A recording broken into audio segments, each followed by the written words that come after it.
Hello guys, सबसे पहले हम नीम की पत्तियां लेंगे। जो हमारे घर में पेड़ लगा है उससे हम नीम की पत्तियां तोड़ लेंगे और फिर तोड़ के लेके आके उन्हें अलग कर लेंगे पत्तियां और डंडियां अलग कर लेंगे।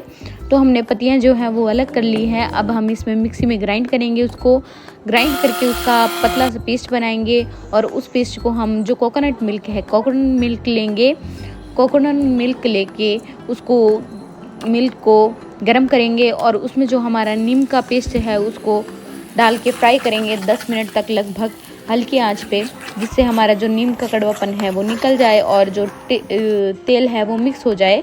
आफ्टर सम टाइम ये ब्लैक हो जाएगा, देखना ऐसे डार्क ग्रीन कलर का हो जाएगा। तो हमें पतला कपड़ा लेना है, उसमें इसको निचोड़ देना है। जो हमारा नीम ऑयल है वो बन के तैयार है।